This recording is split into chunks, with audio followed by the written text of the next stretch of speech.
আসসালামু আলাইকুম সকলোকে নমস্কাৰ জনালোঁ। আজি হৈছে জুম্মা দিন। জুম্মা মুবাৰক ক'বলৈতো নাপায় বুলিয়ে গম পালোঁ আৰু জনামতে, সেইটো কাৰণে জুম্মা মুবাৰক নিদিওঁ। আজি আমাৰ হায়দৰাবাদত 4টা দিন, মানে 3টা দিন পাৰ কৰিলোঁ আৰু আজি 4 নম্বৰটো দিন। আৰু আজি মাইক এণ্ড্ৰস্কপি এখন কৰাব। তাৰ আগতে 2-3 ঘণ্টা ICUত ৰাখি ল'ম বুলি ক'লে, সেইটো কাৰণে মায়ে ICUত দিলে। আৰু 2-3 ঘণ্টামানৰ কাৰণে মই আহিলোঁ ৰুমলৈ, গাও ধুই ল'লোঁ। তাতে আজি শুকুৰবাৰ যে হানিফহঁতৰ ৰোজা আছে, ভণ্টি মোৰ ৰোজা নাই ধৰা মানে হস্পিটেলৰ পৰা ৰুম হস্পিটেল এইবিলাক এনেকৈ ঘূৰা ঘূৰি কৰি থাকিবলগীয়া হৈছে। আৰু তাতো হস্পিটেলখনত মানে ইমূৰৰ পৰা সিমূৰলৈ যাওঁতে ভাগৰ লাগি যায়। আৰু মোৰ মানে কালি দিনৰ দিনটো মোৰ নিজৰ কাৰণেই গ'ল, বহুত গাল টেষ্ট আছিলে কৰিবলৈ। আজি ৰিপৰ্টখিনি আহিব। ৰিপৰ্ট আকৌ আমাৰ তাৰ নিচিনাকৈ ঘণ্টা জুৰি একেবাৰে মানে বহি আমনি লাগি থকাকৈ থাকিব নালাগে। ৰিপৰ্ট দিবকৈ আপোনাৰ আজি ৰিপৰ্টটো কমপ্লিট হৈ যাবতো।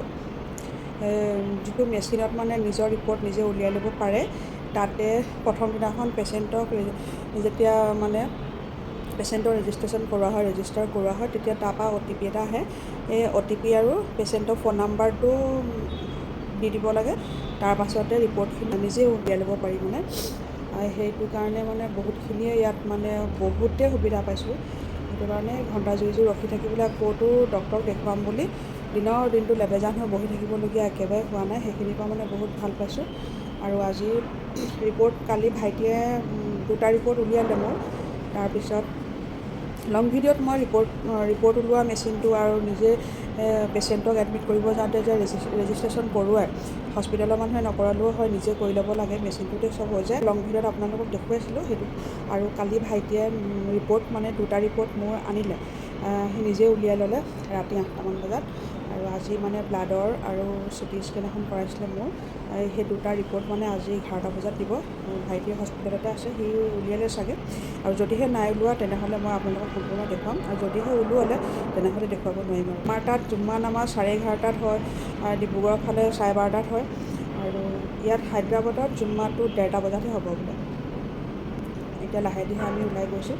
মই হস্পিটেল যাম, ডক্টৰক মোৰ 12টা বজাত এপইণ্টমেণ্ট আছে। 12টা বজাত ডক্টৰক দেখুৱাম আৰু হানিফ মছজিদলৈ যাব। মায়ে সম্ভৱ আজি ICUতে ৰাখিব নেকি, এণ্ড্ৰস্কপি কৰাব। আৰু মায়ে মানে বহুত ভয় কৰি আছিলে, নকৰাওঁ বুলিয়ে কৈছিলে। তাৰপৰা ডক্টৰো বুজালে, আমাকো ক'বলৈ ক'লোঁ। আজি মানে মাইক ICUতে থ'ব আৰু মই আজি মাইক ICUত ৰাখিলে মই মাইৰ লগত থাকিব নোৱাৰিম, মই ৰুমত থাকিব লাগিব। এনেকৈ দিনৰ দিনটো ভাইটি মই হানিফ এনেকৈ 3টা মিলামিলিকৈ থাকোঁ। এটেণ্ডেণ্ট এজন লাগেই মানে পেচেণ্টৰ লগত। আৰু ৰাতি মই থাকোঁ। ৰাতি মানে 10টামান বজালৈকে ভাইটি থাকে। তাৰপৰা সেই পিছৰ ৰাতিপুৱা 10টা 11টালৈকে সেইখিনি টাইম মই থাকোঁ। আকৌ ভাইটি যায়, ইয়াৰ পৰা গৈছোঁ। তেনেকৈ মিলামিলিকৈ দিনকেইটা পাৰ কৰি আছোঁ। আৰু আজি মোৰ ৰিপৰ্টখিনিত কি ওলায়, কিমান কি দৰৱ দিয়ে নাজানো। আৰু বাকী দোৱা কৰিব আপোনালোকে। মায়ে বহুতখিনিয়ে সুস্থ আল্লাহৰ পৰা। ৰাখিছোঁ। লং ভিডিঅ'বিলাক মই আপলোড কৰিব পৰা নাই।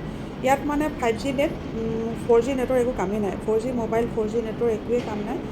ইয়াত মানে মই নেটৰ কাৰণে বহুত প্ৰব্লেম পাইছোঁ। হস্পিটেলত থাকিলে এঘণ্টামান মই নেটটো চলাব পাৰোঁ, তাত ৱাইফাই দিয়া আছে। তো হস্পিটেলত থকা সময়ত মানে এঘণ্টা পুটুককৈ যায়গৈ। 2টামান ভিডিঅ' আপলোড কৰি দিলে বা ৰিলচ নিজেও চালে বা বেলেগৰ লাইক কমেণ্ট মই বেছিকৈ কৰিবই পৰা নাই। এনেই মোটামুটিকৈ 2-এটা লাইক কমেণ্ট বেলেগৰ কৰিছোঁ আৰু, কিন্তু মোৰ এক্টিভ ফেমিলি মেম্বাৰখিনিক মই এইকেইদিন টাইম দিবলৈ পৰা নাই। তাৰ কাৰণে আপোনালোকে বেয়া নাপাব। নেটৰ প্ৰব্লেমৰ কাৰণে মই আপোনালোকৰ ভিডিঅ' চাবলৈও পৰা নাই, লাইক কমেণ্টো দিব পৰা নাই। সেইটো কাৰণে মই দুখী মানে কি আপোনালোকে বুজি পাবই, মোৰ 4G মোবাইল আৰু ইয়াত 4G নেটৰ একেবাৰে কাম নাই। তেনেকুৱা কিছুমান প্ৰব্লেমো হৈছে মোৰ নেটৰ মোবাইল চলাবৰ কাৰণে। বেলেগ আল্লাহে কৰাত একো প্ৰব্লেম নাই, খোৱা বোৱা একো প্ৰব্লেমেই নাই। হস্পিটেললৈও মানে ৰুমৰ পৰা নিজে খোজকাঢ়ি যাব পাৰি, 5 মিনিটৰো নালাগে আৰু এনেকৈ ইয়াত খোৱা বোৱা বহুতখিনি সুবিধা আৰু ধুনীয়াকৈ খাবও পাৰে। সেয়াই আৰু বাকী লং ভিডিঅ'বোৰ লাহে ধীৰে মই দিম, আপোনালোকে ছাপোৰ্ট কৰি যাব। মই যিমান পাৰোঁ মই আপোনালোকৰ ভিডিঅ' চাবলৈ, লাইক কমেণ্ট কৰিবলৈ, আপোনালোকক ছাপোৰ্ট কৰিবলৈ মই চেষ্টা কৰিম। আৰু বাকী আল্লাহে জানে আৰু।